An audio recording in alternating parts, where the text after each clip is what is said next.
First of all, I'd like to thank Professor Godfroy and the Global Food Regulatory Science Society for allowing me to participate in this very important activity and to provide a general introduction to recycled plastics. I mean, essentially, as Samuel had mentioned, it's sort of a rapidly evolving field, and what I will attempt to do is try to explain, why there's such great attention associated with this area. So I see that my presentation has been queued up. So Amin, are you able to advance through the slides? Okay, so essentially what we'll be attempting to do today is to provide an overall introduction to recycled plastics, what they are. But I think one of the more important aspects is for people to understand what are the main drivers for producing recycled plastics. And then essentially we will end this particular presentation with what specific considerations involved in the risk assessment process are required for recycled plastics, and this is specific to food packaging, because there are recycled plastics used for cosmetics, therapeutic products, etc., non-food items, but what we'll be focusing on is specifically recycled plastics that are currently in use for food packaging material. So next slide. So essentially, why is there a continued or increased interest in recycled plastics? And I've put together some of the issues specific to North America, but these are likely relevant for the rest of the world. So essentially, what we're seeing is that there is an exponential increase in the use of plastics as material for all sorts of packaging, including food packaging. And the latest estimate as of 2014 was that there was over 300 million tons of plastic that had been produced. Now, the major issue that we see is the fact that the vast majority of this plastic that has been produced escapes any attempt at recycling. And this is specific to plastics because essentially there's an attempt to only collect approximately 14% of packaging used for food plastics for recycling, with the rest either going to landfill, waste incineration, or just escaping the collection system. In comparison, when we look at paper and steel or other metals that are used in food packaging, the typical recycling of these materials is up to 90%. So essentially, it has identified the unique properties of plastics that make them somewhat difficult to recycle. I think probably the major issue that is currently topical and resulting in the majority of nations taking a harder or strong look at recycling plastics is the amount of plastic waste material that's ending up in the ocean every year. So essentially what we're looking at is the latest estimates by a publication from the New Plastics Economy indicates that every minute there's approximately a garbage truck of plastics dumped into the ocean. And it's what has been estimated is that currently in the worldwide oceans, there's approximately 150 million tons of plastic in the ocean. And there is limited efforts to try to collect this plastic once it receives into the aquatic environment. What's also quite interesting is that based on some recent estimates, it's suggested that by 2025, so in 3 years, for every 3 tons of fish that is removed from the ocean, there will be an equivalent 1 ton of plastic. And at that current rate of plastic input into the oceans, it's estimated by 2050 that the amount of plastics in the ocean will equal the amount of fish that is being taken out. So I think, especially in my thinking, is that this tends to be the major driver in terms of why we're seeing such a increased renewed interest, especially from a number of international countries, on how to deal with plastic recycling. So next slide.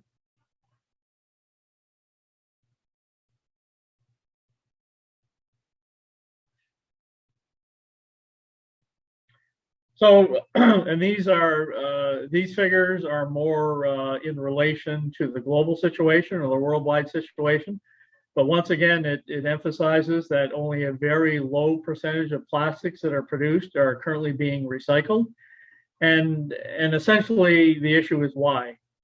Well, currently, and this situation may change in the near future, one of the reasons for a low rate of recycling is due to the low cost of the monomeric feedstocks that are used to produce plastic polymers, because these are all derived from oil. So essentially, the cutoff point is approximately $90 US a barrel. As long as oil is less than $90 US, it's actually cheaper to make plastics from the virgin starting material, which is oil, than to go through a recycling process. The other major issue is that in certain areas of the world, especially North America and particularly Canada, there's sufficient landfill space, so this is an inexpensive dumping area for an amount of waste, including plastics. And then it's sort of a catch-22 approach where the plastic industry is producing materials that are attempting to mimic things such as glass and metal for food packaging, for ensuring the safety and shelf life of food. However, in producing some of these materials, they're also providing a plastic that is very difficult to recycle. So essentially, things like low-density polyethylene and polypropylene, which is in a lot of films and bags, and in particular polystyrene, the chemical makeup of these types of plastic polymers makes them very difficult to recycle. And then these are simply, once again, as of 2015, so updated on a worldwide basis, there are billions of tons of plastic waste. And generally, it's only estimated that only about 10% has been recycled. So next slide.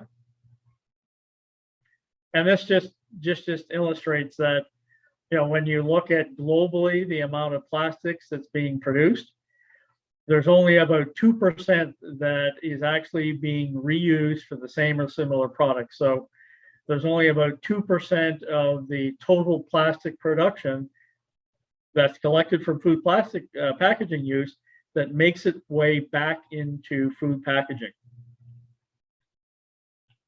And so one of the things that we won't discuss here is that there is an environmental and actually occupational issue associated with recycling plastics. In the U.S., the EPA, the Environmental Protection Agency, is also interested in plastic recycling, but mainly from the environmental aspects. And they have been collecting issues specific to the U.S. in terms of what happens to plastic waste management. So as of 2018, you see that the bottom portion of this area under the curve indicates that the majority is being landfilled. The next major use of plastic waste management is simply collection for recycled energy, because the starting feedstock for the majority of plastic, including those used in food packaging, is oil-based products. And then only a very minor amount actually makes it into the recycling.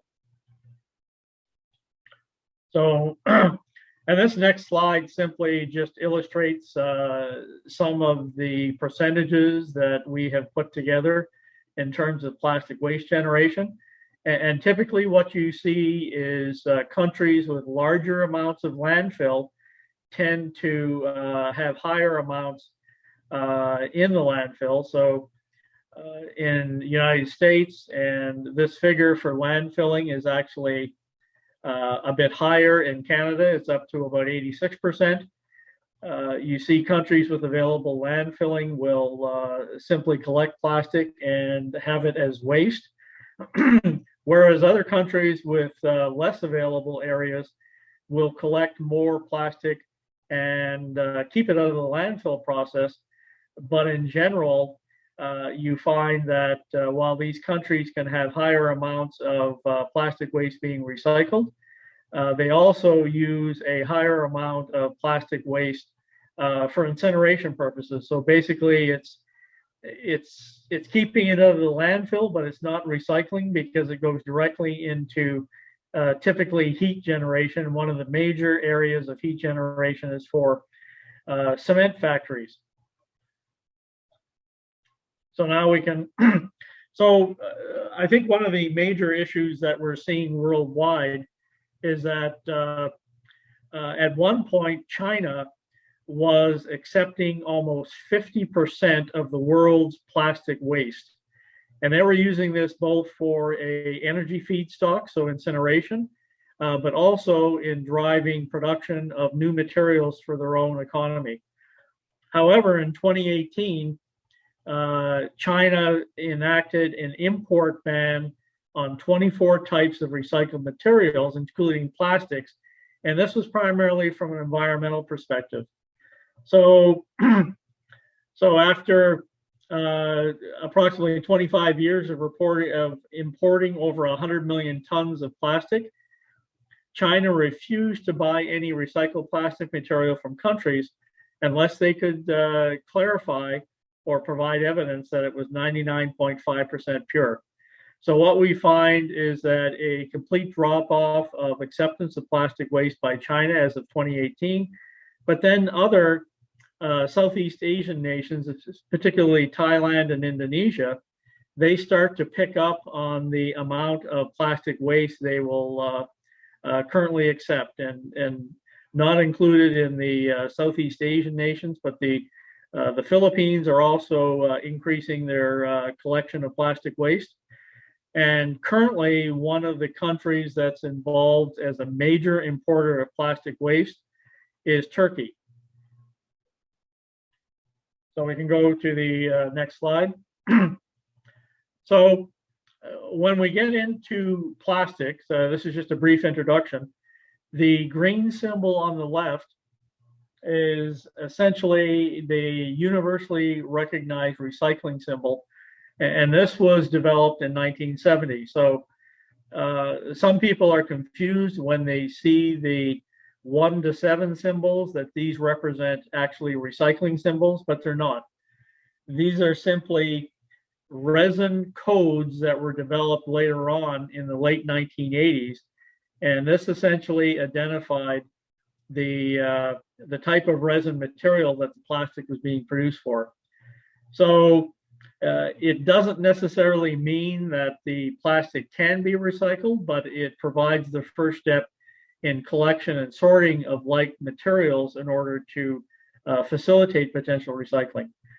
One of the things that we see is that when you produce a plastic, and this is one of the issues with the industry in trying to produce materials that have very long half-lives and provide good protection for the food, is that the decomposition rates when you landfill these materials is very long.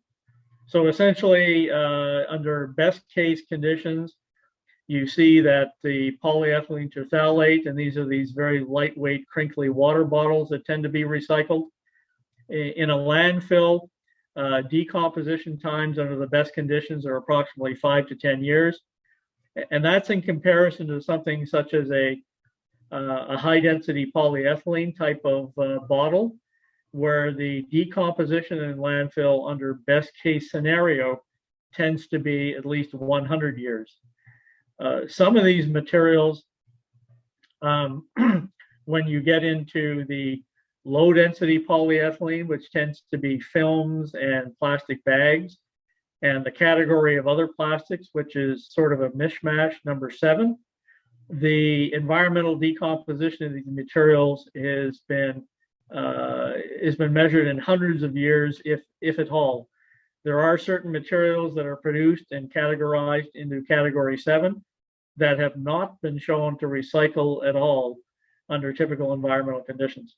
So this is part of the issue that we're seeing, is that the plastic industry initially was trying to develop materials that were mimicking or were at least as good as more expensive materials such as metal and glass in terms of longevity and providing protection for foods. But in doing so, they resulted in materials that tend to be, in certain cases, difficult to recycle and also have very long decomposition rates in the environment.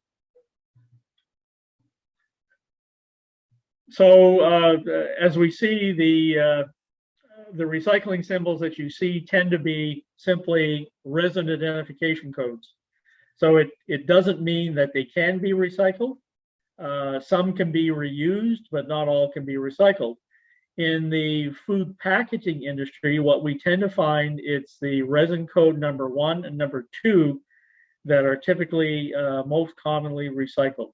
So the polyethylene trithalate, once again, the crinkly water bottles that everybody's used to, they tend to be recycled usually only once and have the highest rate of plastic recycling.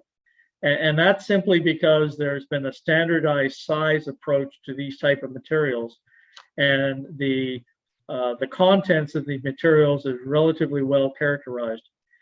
The high density polyethylene, this is a type of plastic that also has a very long half-life. Environmentally, it's very stable. It has good structural integrity.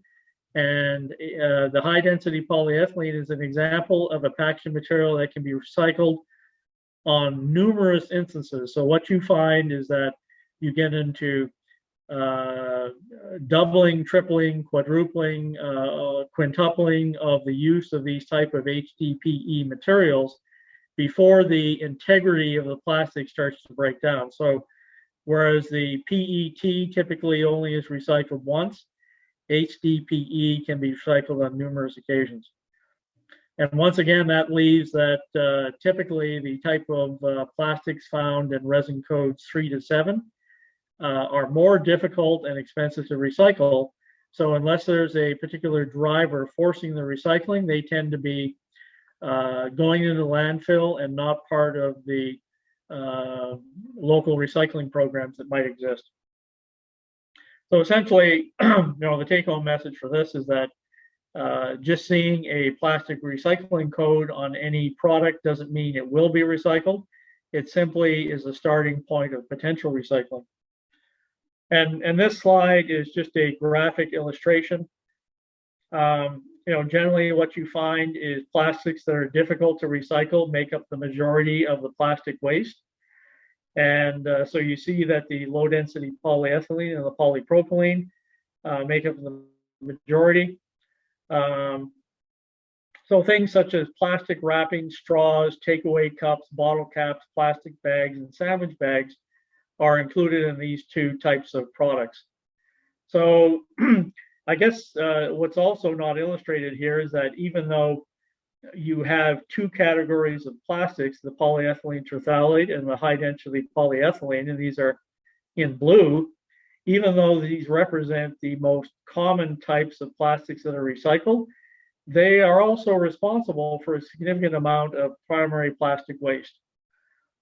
And it's also been estimated that in all these plastic waste that gets to landfill, approximately 80%, which ends up in the ocean, is coming from these landfill sites. So it's not deliberate dumping, but it's indirect dumping, and it's coming from landfill.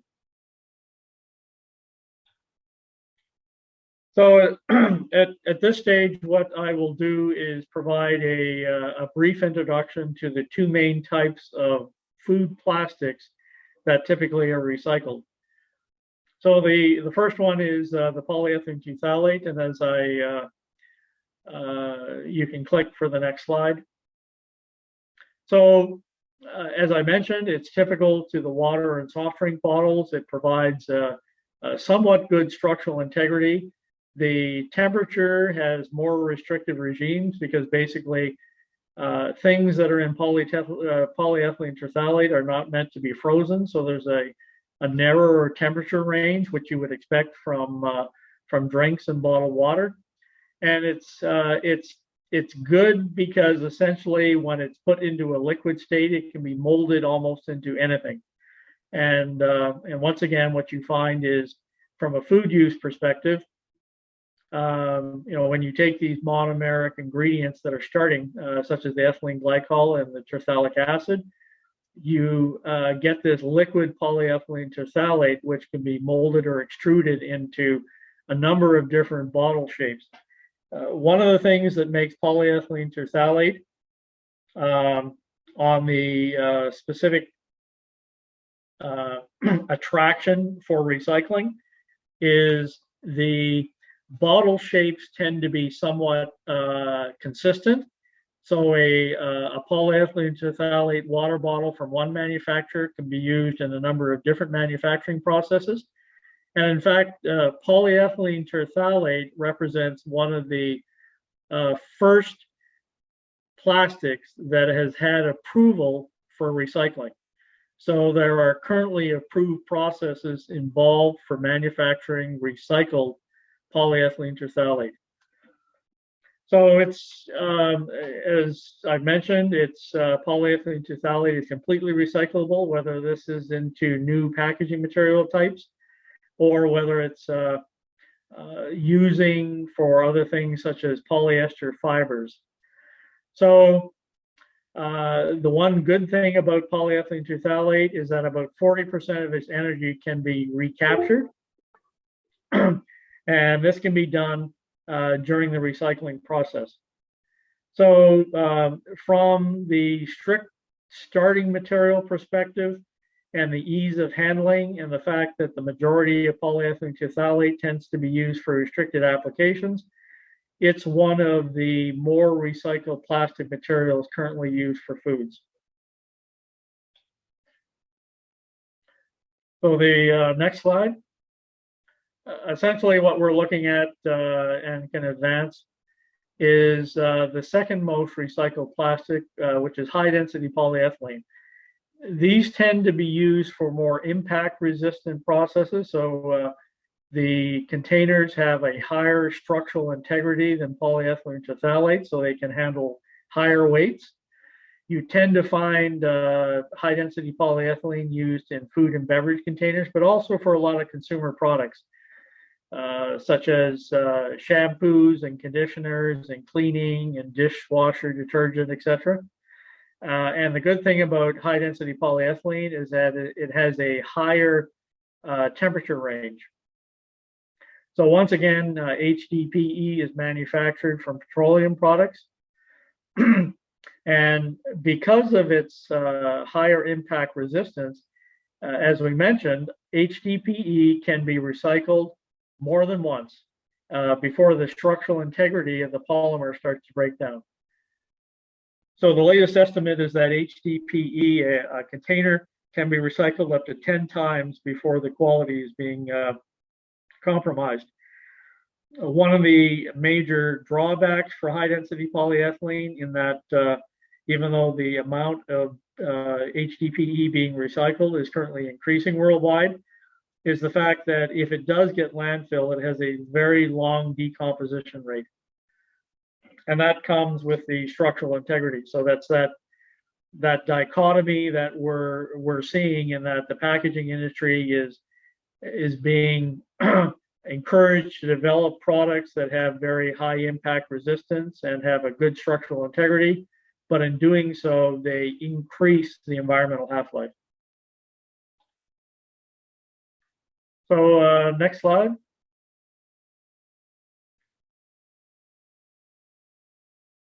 So essentially, why do we recycle plastics? Well, I think the major issue, as I've mentioned, is that at one point the sort of the tipping point for the cost effectiveness shifts to recycling plastics when oil is greater than 90 US dollars a barrel, which currently I think it recently passed that, at least in North America. So not only does it conserve limited natural resources, but more importantly, it saves energy. But I think the major driver, which we're seeing internationally, is that it reduces the amount of plastics that can be landfilled. And by doing that, it reduces the amount of plastics that escape the landfill site and end up in aquatic environments, primarily the ocean. So once again, we have an estimate that up to 8 million tons of plastic waste, and this isn't all from food packaging, but a percentage of it is, will enter the Earth's oceans every year. There's also an increased support for the use of plastics, recycled plastics, among consumers. So there'll be a consumer interest outside of that being generated by governments to increase the use of recycling plastics. And I think one of the issues that a lot of the regulatory agencies are currently dealing with is that there's currently undefined human health risks associated with the micro and nanoplastics. And these, once plastics make it into either the environment from the terrestrial or the aquatic, you get entire or continued weathering of these plastics. So they start to break down. They don't decompose into their starting materials, but they become smaller and smaller pieces of plastic. And there's evidence to show that these pieces of plastics are making it into the food chain. The current estimate is that humans, through their average diet, and this is water and food, are probably ingesting about up to 5 grams of plastic per week. So if you consider that, it's about the size of a typical credit or debit card. That's how much plastic the average human is consuming a week. And if you break that up into particles, it's about 100,000 particles a year. So once again, there's an issue with international regulatory agencies trying to define what actual, if any, risk is associated with human consumption of this plastic material. So there's a recent survey done by the Accenture Chemical Global Consumer Sustainability Survey. And as I mentioned, these were over 6,000 consumers in 11 different countries.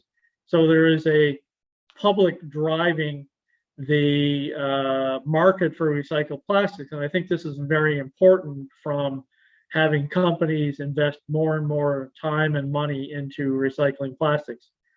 So essentially 83% of consumers believe it's important, and they expect to increase their purchase of plastic products, and this includes foods that are packaged in material which is being advertised as being recycled.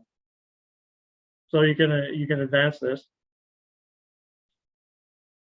to the So, and unfortunately, I think basically there's still some work that needs to be done, because only 37% of these consumers identified environmental concerns as being important. So it's sort of, you see the somewhat difficulty that's currently faced with recycling plastics, in that price is still important to the majority of the consumers, and the majority of also, at least that participated in the survey, didn't identify environmental concerns, which I think is the major driver internationally for trying to restrict the amount of plastic that gets into landfill or to aquatic environments. So we'll touch briefly on the recycling products. These are essentially what you see for the main types of recycling is either mechanical or chemical recycling. Mechanical cycling is simply when you take the waste plastics. These are all chewed up. Typically, they produce pellets. The pellets are specific to one different type of resin code. And then these are used to generate additional packaging material, whether it be for food or from the original products or for other types of plastics. So typically, mechanical recycling is also referred to as primary recycling. So in certain cases, there is waste associated with the production of the primary plastic. This waste can be collected, shipped off to different suppliers who will use it in a mechanical recycling process to produce new plastic. So in this particular case, it's recycling of the waste, but it's recycling of plastics that have never been used. So the process to do this is quite a bit more simple than actually having a post-consumer type of plastic recycling, which tends to be what you see in chemical recycling. So the two major types of chemical recycling is depolymerization, and this is when you have starting chemical materials. These chemical materials are used to produce monomers, and typically these monomers are then used to produce the polymers. So the major polymers that are inherent in every type of packaging material or plastic material. So essentially in the depolymerization, the starting materials are typically broken down into the monomeric feedstocks and then used to produce the packaging material. So, and polyester and polystyrene tend to be examples of depolymerization of plastics. So another example is something like polyvinyl chloride. Typically, it can be broken down into vinyl chloride monomers, which are then polymerized into polyvinyl chloride. The most extensive type of plastic recycling is from the total pyrolysis. So essentially, if you think the monomeric units are then broken down into the initial starting material, and theoretically, that would then make it available to put into production of any type of plastic material. So typically, this involves the use of high temperature. And the example of a short chain hydrocarbon chain, because once again, all packaging material has an environmental source of being from an oil-based feedstock. You can break plastic material down into naphtha. So this tends to be the most extensive type of recycling process because it can handle a wide variety of mixed-use plastics. So essentially, it doesn't have to be specific to a single type of plastic, such as the depolymerization process. It can handle all types of plastic, and knowing that it can be broken down into the starting chemical ingredients of the monomers. So essentially, what we're looking at is these type of recycling processes all have inherent guidelines or standards that are currently being developed and applied to food packaging. Food packaging tends to be the more difficult process because typically you're not dealing with, in other types of processes, you're not dealing with the potential exposure to the chemicals themselves.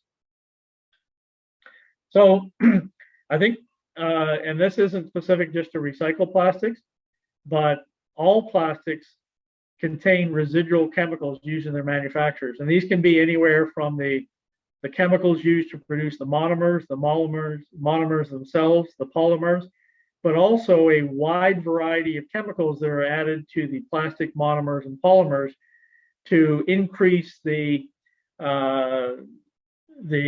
properties of the plastic in order to make it a better food packaging material or just a packaging material. Also, what we're now seeing is there's a large amount of chemicals that are being added specific to food packaging. that have active functional properties. So you have antioxidants that are being added to the packaging material, and that's not just for the package itself, it's to have an antioxidant effect on the food that's being packaged with it. Another prime example is that you have antimicrobial substances that are being added to food packaging material. And typically what you see is these are being used to package meat, and it has an antimicrobial effect on the surface layer of the meat that contacts the packaging material. There's an estimate recently that there's up to 10,000 chemicals that are available for migration of plastics from plastics into food. And this really, there's a wide number of factors that go into determining how a food might be receptive of a migrant from packaging materials. So we can go to the next slide.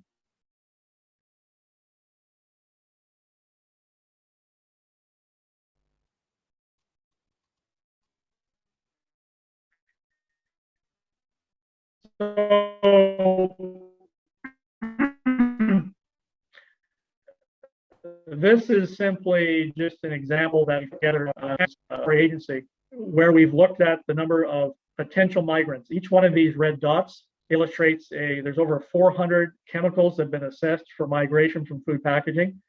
So you see that, you know, the amount of potential migration of a chemical from packaging material runs almost 9 orders of magnitude, all the way up from milligrams per kilogram body weight per day to low femtograms per kilogram body weight per day.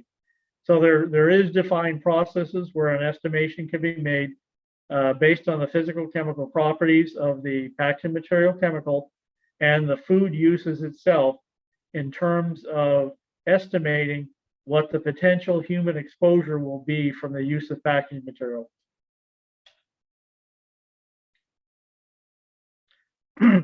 So essentially, when we're dealing with recycled plastics, we have particular issues that are specific to recycled plastics and not to virgin plastics.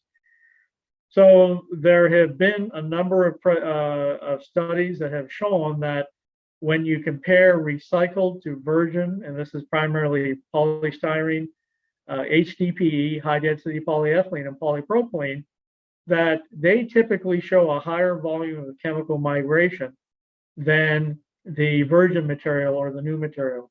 And this is likely related to some degradation of the plastic polymer and also the type of recycling processes that have been used.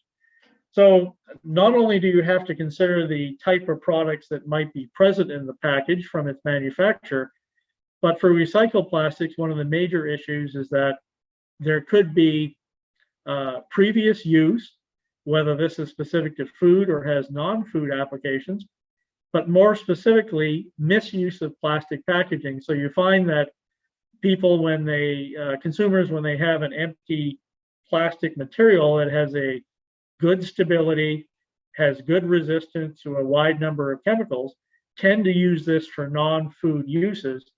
And this particularly can be used for recycling plastics. So the issue would be is when you have a plastic that has undergone non-food use being put into a stream for recycled plastics for food use.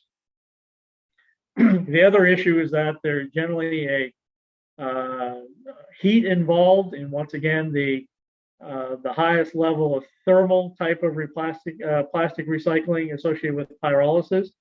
You generally tend to see some sort of decomposition of material that you normally don't see when you're dealing with new plastic material. So you don't have this high heat used as part of the extruding or the formation process of the packaged material. So we can go to the next slide. And this, this simply is a graphic illustration of the type of chemicals that you could potentially see resulting from the use of recycled plastic. So typically when you're dealing with new plastics, you don't have breakdown products, you don't have contaminants. You'll have byproducts, oligomers. These could be both the polymers and the monomers, but you can also have additives and other factors that are included in the raw materials. But the major issue that you have to deal with when you're talking about recycled plastics for food use is contaminants. So unintentional use of non-food plastics, making it into a food stream, and breakdown products due to chemical and pyrolysis processes that could potentially form new or unique compounds. And we can go to the next slide. So this just simply illustrates that this is a study done by people in EPA recently. They looked at a small number of recycled food contact materials and compared it to the virgin materials. And following an extraction with dichloromethane, they did a simple identification using gas chromatography, mass spectroscopy. And you see that, especially on the left, a wide variety of chemicals were identified in the plastics for different categories. And the white material is unfortunately representative of the recycled plastic. So essentially, for most of these different types of chemical classes, you find a higher occurrence of these products occurring in the recycled plastics, the white, versus the new materials versus the blue. And one of the other issues you see, which is quite, I guess, does illustrate the issue with recycled plastics, is that typically for food use plastics, and this refers to the figure on the right, you generally don't see things such as fragrances, flavoring, and nutrients, but more specifically, flame retardants making it into food use plastics. So when you go through a recycling process, this probably illustrates that there is inclusion of non-food use plastics in the waste stream that's going into food use plastics. So you get these unknown chemicals that are more referred to as contaminants because they were never used primarily to in the food packaging material.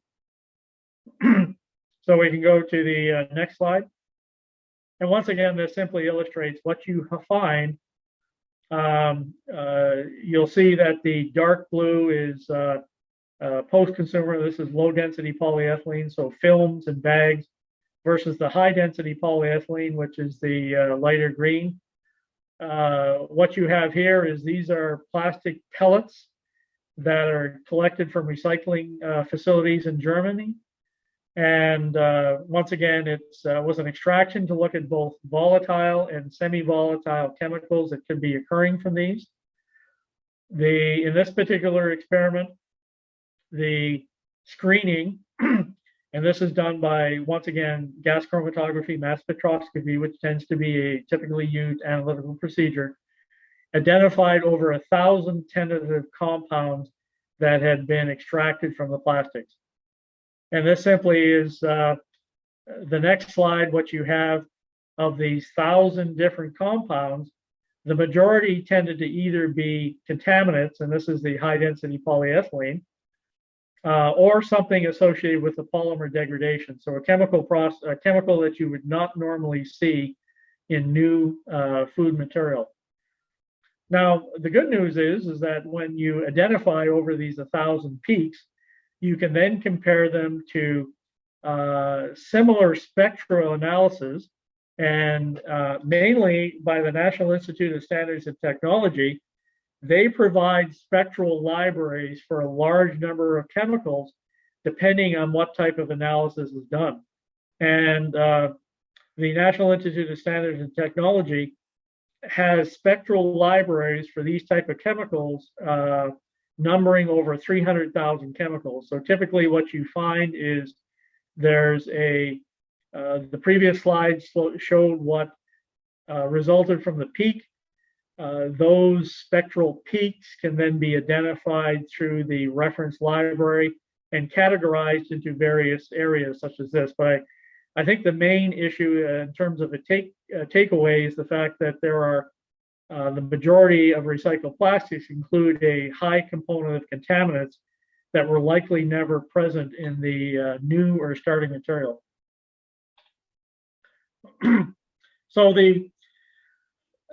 this slide simply illustrates, some of the issues that are specific to recycling plastics. So when a manufacturer attempts to set up a plastic recycling, especially for food use plastics, the regulatory agencies are asking for sufficient information on a large number of issues, primarily, how the plastic waste is collected, how you are controlling the source of plastic material into the waste stream. So this is a sorting process. Are you able to sort non-food use plastics from food use plastics? But I think the major issue that's specific to recycling plastics is that all the current processes rely on the use of chemical surrogates to create a worst case scenario for migration. And so essentially, instead of looking for specific migrations of chemicals from the plastic itself, you're looking that your washing and cleaning process is effective in removing the vast majority of chemicals that may be in that plastic from non-food use. So essentially, regulatory agencies have defined a number of different types of chemicals that are added to your washed and cleaned plastic waste prior to it being approved for food use. And in this particular case, the Food and Drug Administration in the US has identified a number of different solvents, and these are expected to cover the major chemical classes. So volatile, polar, nonpolar, metals, non-volatile, polar, and nonpolar. And simply what they're saying is that the majority of non-food use plastics can be represented by likely chemicals specific to cleaning products, to solvents, to pesticides, and to some use of, say, an industrial motor oil type of process. So a heavyweight motor oil coming from a petroleum-based product. So all these chemicals are expected to show they're added at a particular. Generally, they're put into the plastic waste. They're kept there for approximately 2 weeks at 40 degrees Celsius. And then following that, there's a cleaning process. And then there's an attempt to analyze for all these chemical products to ensure that the cleaning and removal process has been sufficient. So, and typically what is used when you're looking at a migration is that any chemical that migrates into a food, whether this is from regular plastic or recycled plastic, and it's determined to be present at less than 0.5 parts per billion, would generally be considered to be a negligible risk. And this is a limit that's specifically been developed, and the process has international acceptance, and it's referred to as the threshold of toxicological concern. So essentially, the idea would be is that if that chemical migrates from the plastic material into the food, and it's at 0.5 parts per billion or less, the regulatory agency has reasonable assurance that that chemical does not represent a risk to human health. And this also goes with the use of these contaminant surrogates. I mean, they would have to, your cleaning process would have to show that you can effectively remove these contaminants down to 0.5 ppb to ensure that non-intentional use has been accounted for from a particular contaminant perspective. So generally, this 0.5 ppb, looking at a migration for food, that usually, depending on the type of plastic, results in about a concentration of 200 to 300 parts per billion in the material itself. So the migration factors following creation of the plastic material, 200 to 300 parts per billion, once again, depending on the type of chemical and food packaging material, would tend to result in less than the threshold amount of migration. So I won't get into a large amount of detail, but this is the basis for developing that threshold of toxicological concern. And once again, this is something that has been adopted by a number of international regulatory agencies. It's used not only for packaging material, but it's also used for the assessment of non-intentionally added substances or detected substances in therapeutic products, in human drugs. There's an application for it that's been ongoing for a number of years for flavoring ingredients that are used in food. All follow this category. And this stems from a concept that was developed over 50 years ago, that the toxicity of a chemical is directly related to its chemical structure. So initially, over 600 chemicals were assessed for their toxicity based on their chemical structure, and they fall at least logarithmically into these three categories. So the first class of chemicals is essentially the highest degree of toxicity, and there's been a number of chemical structures from this class of chemicals that were identified, and those are applied from a screening perspective of chemicals to ensure that they will not exceed this potential level. So there's a number of different good publications, including a consultation report that was produced by the European Food Safety Authority and the Joint Expert Committee on Food Additives to define and update this threshold of toxicological concern and how it's applied in chemical risk assessment processes. So, so essentially what we're seeing is that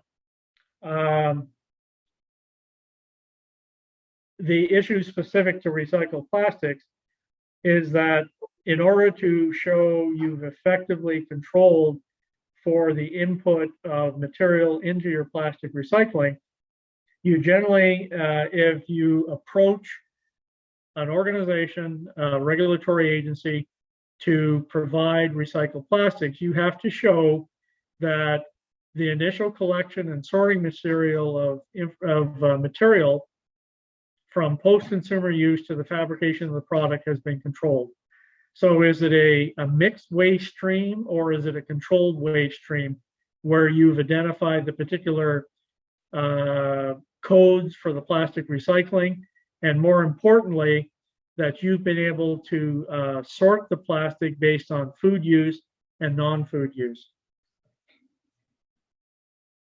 So, and I think importantly, if a manufacturer can demonstrate that they have sorted their products effectively and all plastics coming into their waste stream are only from food use, the previous surrogate migration studies can be amended.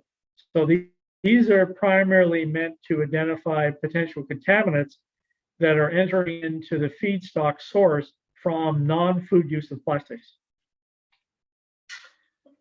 So just in summary, we can see that it's the primary driver for creation of a market for recycled plastics is the amount of waste being created, which has been created and continues to be created, and the inadvertent escaping of this plastic waste both from landfill into aquatic environments.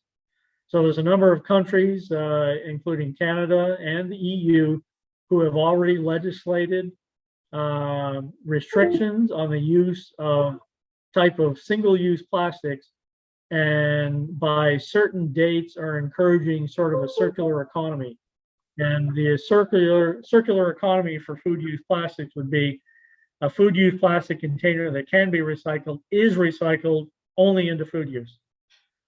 So the good news is that recycling processes tend to be rather consistent for plastics for food use, and there have been approved processes, the first one being for recycled polyethylene trithalate. So there's defined processes that have been approved and marketed worldwide for the collection and recycling of polyethylene trithalate, primarily bottles. And this is why this type of chemical resin usually has the greatest percentage of recycling for food use plastics. But there's also recycling processes for polypropylene and high density polyethylene that have been approved and are currently on the market. So, and once again, you're now seeing is that a lot of the plastic waste that has been accumulated and not recycled is driving the vision or the sort of the direction of various countries that the majority of plastics being placed on the market will either be reusable or recyclable. But essentially, I think what has to be recognized is that there are unique specific safety issues that have to be addressed through this risk assessment processes. And that starts really from the collection and sorting processes prior to actually generating a waste stream that can be used in food recycling plastics. And that is it. Once again, I thank you for your time and encourage any questions that you might have.